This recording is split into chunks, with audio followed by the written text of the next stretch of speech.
तो चलो फिर देखते हैं आज का सच क्या है।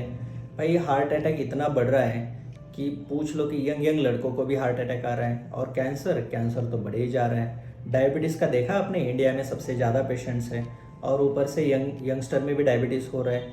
वो तो छोड़ दो, बाकी चीज़ें देख लो, इन्फेक्शन बार बार हो रहे हैं, सोच इतनी ज़्यादा जा रही है कि कंट्रोल नहीं हो रही है, डिप्रेशन का प्रमाण बढ़ रहा है। बहुत सारे लोग बीमारियों से परेशान है। हर कोई ये देख रहा है कि भाई इस पे ये रिसर्च आ गया, उस पे वो रिसर्च आ गया, ये नई ट्रीटमेंट आ गई, वो नई ट्रीटमेंट। कोई ये नहीं सोच रहा है कि भाई इन चीज़ों को रोकने के लिए कोई ऐसी एक चीज़ है जो उसको सारी चीज़ों को कम कर सकती है।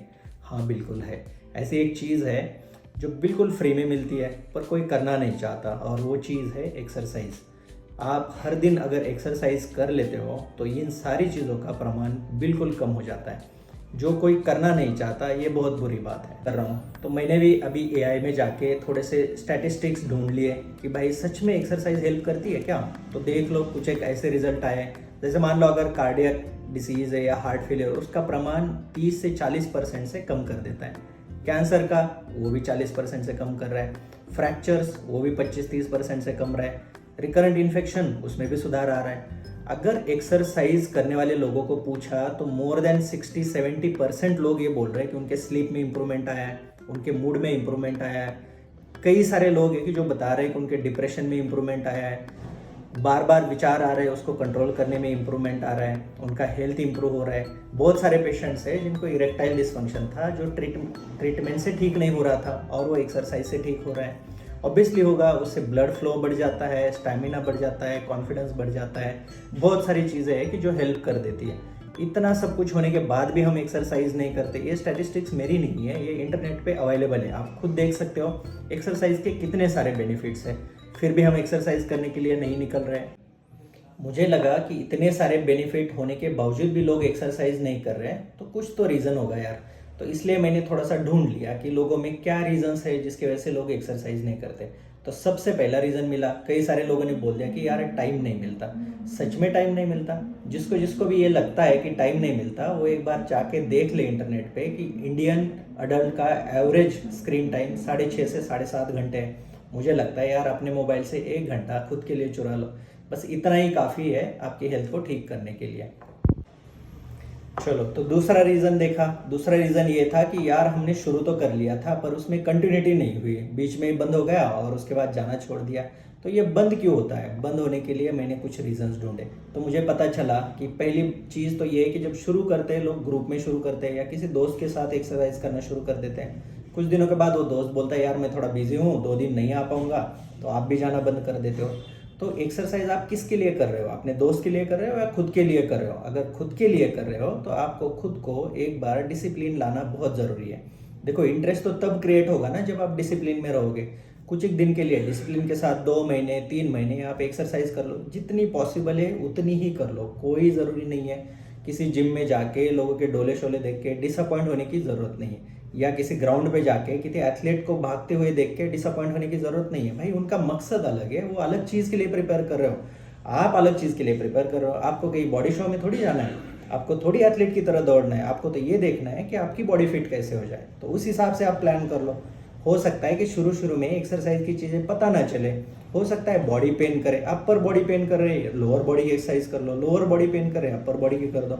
अगर पूरी बॉडी एक्सरसाइज करने से दिक्कत कर रही है, अभी आपको पेन कर रही है, तो 2 दिन रेस्ट ले लो, पर ग्राउंड पे ज़रूर जाओ, सुबह डिसिप्लिन फॉलो करो।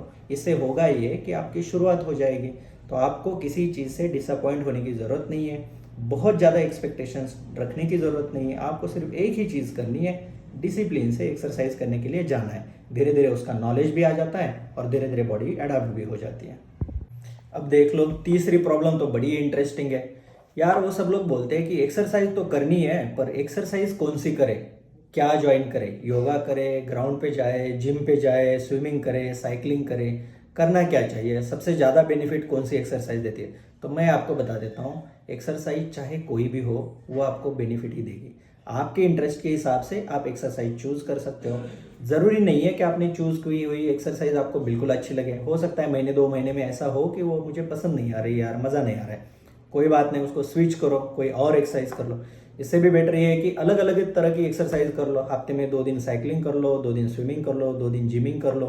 जो भी आपको पसंद है सब कुछ कर लो, कोई दिक्कत नहीं है।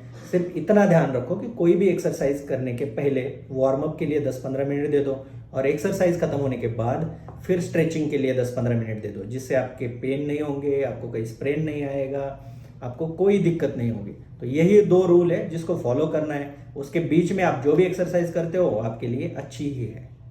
अब ये चौथा रीज़न देख लो। लोग बोलते हैं कि यार एक्सरसाइज तो बिल्कुल करनी है, पर सुना है एक्सरसाइज करने के बाद प्रोटीन ज़्यादा लेना पड़ता है।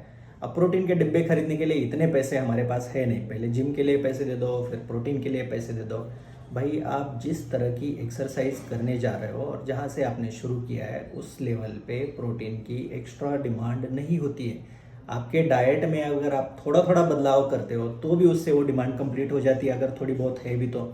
उसमें क्या ही बदलाव करना है, मतलब आप स्प्राउट्स खा सकते हो जो कि बिल्कुल सस्ते में मिलते हैं, आप दूध पी सकते हो, अगर आप नॉन वेजिटेरियन हो तो आप अंडे खा सकते हो जो बिल्कुल सस्ते में मिलते हैं, उसके साथ कभी चिकन खा सकते हो, कभी मटन खा सकते हो।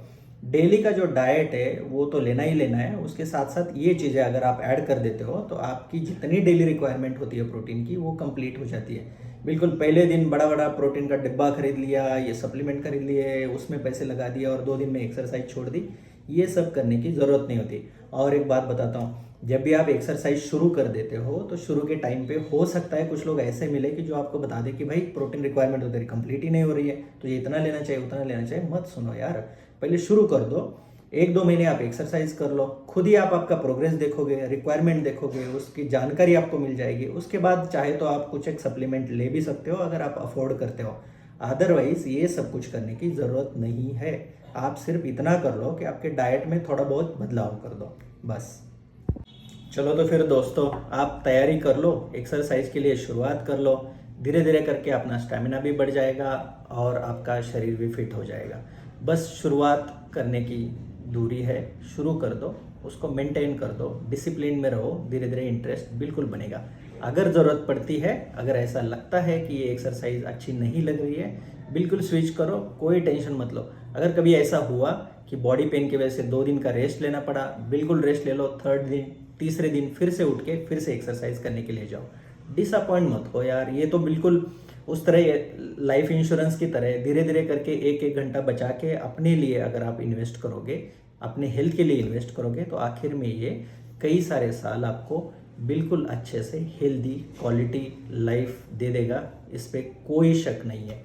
तो फिर एक्सरसाइज शुरू करनी चाहिए। तो याद रख लेना दोस्तों, जैसे कि वो डायलॉग हुआ करता था कि बाबू मोशाय ज़िंदगी बड़ी होनी चाहिए, लंबी नहीं। तो मैं कहता हूँ बाबू मोशाय ज़िंदगी बड़ी भी होनी चाहिए, लंबी भी होनी चाहिए और हेल्दी भी होनी चाहिए। Longevity and quality both matters. और एक आखिरी बात, मैं ये सारी चीज़ें खुद एक्सरसाइज करके, खुद प्रैक्टिस करके, खुद एक्सपीरियंस करके आपको बता रहा हूँ, तब इस पे भरोसा करने में कोई दिक्कत नहीं है।